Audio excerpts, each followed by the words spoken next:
Hello dear, আসসালামু আলাইকুম। This is Mohammad Arif Suleman. Welcome to my channel mass rider. আশা করি আপনারা সবাই ভালো আছেন। আল্লাহর অশেষ মেহেরবানি আমিও ভালো আছি। ডিয়ার ভিউয়ার্স, আমার বাইক এখন পর্যন্ত 2743 জাস্ট রানিং। তা আজকে সেকেন্ড সার্ভিসটা করাবো, যেটা করাইতে হয় 3000 কিলোমিটার অথবা 3 মাস, যেটা ফার্স্ট কাম। তা আমার 3000 যদি এখনো হয় নাই, বাট 3 মাস অলমোস্ট ডান। আমি করাবো এবং অনেকও করাবে, আমরা একসাথেই করাবো দুইটা বাইক। তো সেকেন্ড সার্ভিস যেটা করাবো, এই সেকেন্ড সার্ভিসটা অ্যাকচুয়ালি অনেক গুরুত্বপূর্ণ। আমি অনেক ইম্পর্টেন্স দিচ্ছি আর কি এটাকে, কারণ 500 কিলোমিটারে যেটা ফার্স্ট সার্ভিস করাই, আসলে 500 কিলোমিটারের মধ্যে বাইকের মেজর কোনো ইস্যু থাকে না ইঞ্জিন অয়েল চেঞ্জ ছাড়া। তারপরে যদি কোনো প্রবলেম অ্যারাইজ হয়, এই দুইটা ইস্যু ছাড়া আর মেজর কোনো ইস্যু থাকে না। But second service is most important. Already service সেন্টারে চলে আসছি, এরপরে কাজের প্রেক্ষিতে এখন ডিপেন্ড করবে হচ্ছে বাকিটা।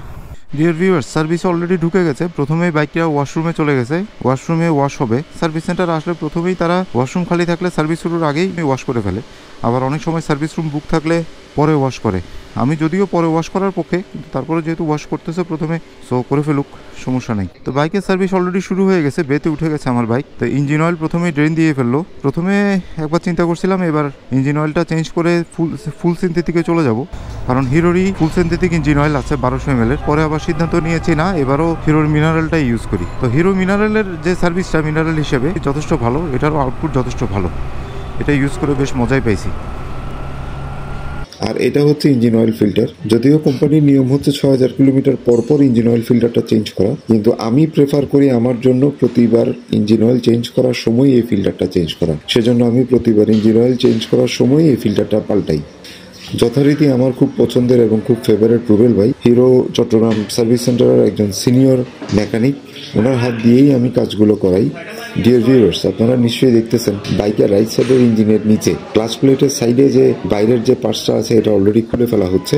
তো এটা খোলার কারণ হচ্ছে ক্লাচ প্লেট যে জায়গায় অবস্থিত তার নিচে, অর্থাৎ এই অংশটার একদম নিচে একটা ছাঁকুনি আছে যেটাকে স্টেইনার বলা হয়। ইঞ্জিন অয়েলের কোনো ময়লা ডাস্ট কে এটা ছেঁকে ফেলে, সেজন্য এটাকে প্রতি 6000 কিলোমিটার পর একবার পরিষ্কার করা উচিত। এটা শুরু হবে প্রথম সার্ভিস থেকে, কিন্তু প্রথম সার্ভিসে আমি এই পার্টসটা খোলাই নাই, তো যার ফলে প্রথম সার্ভিসে এটা পরিষ্কার করা হয়নি। সেজন্য সেকেন্ড সার্ভিসে এটা পরিষ্কার করার জন্য এই যে এটাই হচ্ছে স্টেইনারে আপনার অলরেডি ময়লাও দেখছেন, তাকে এবার এয়ার প্রেসার দিয়ে পরিষ্কার করা হবে। পরিষ্কার করে আবার লাগাই দেওয়া হচ্ছে।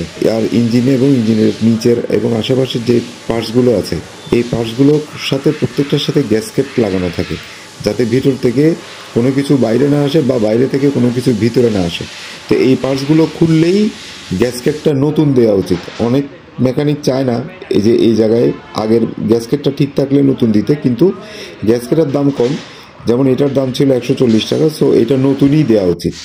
ওকে, এই পার্টসটা অলরেডি লাগানো শেষ। আমার স্টেইনার ক্লিন করে এটা আবার ইনস্টল করে ফেলা হয়েছে। এবার নতুন ইঞ্জিন অয়েল দেওয়ার পালা। নতুন ইঞ্জিন অয়েল অলরেডি দিয়ে দেওয়া হয়েছে। ইঞ্জিন অয়েল রিলেটেড যে কাজগুলো আছে ওগুলো শেষ। এবার হচ্ছে উপরের ট্যাঙ্কটা খোলা হচ্ছে। এর কারণ হচ্ছে আমার যে আরেকটা প্রবলেম ছিল, আপনারা যারা আমার প্রিভিয়াস ভিডিও দেখেছেন তারা জানেন, ফুয়েল ইন্ডিকেটরের যে প্রবলেমটা ছিল, ফুয়েল ইন্ডিকেটর ঠিক মতো শো করছে না। তো সেই প্রবলেমটা সলভ করার জন্যই এই যে উপরের ট্যাঙ্কের এই পার্টটা খোলা হচ্ছে। তো এটা সম্ভবত ফুয়েল পাম্পের মধ্যে যে বয়াটা আছে, এই বয়াটা পরিবর্তন করতে হবে।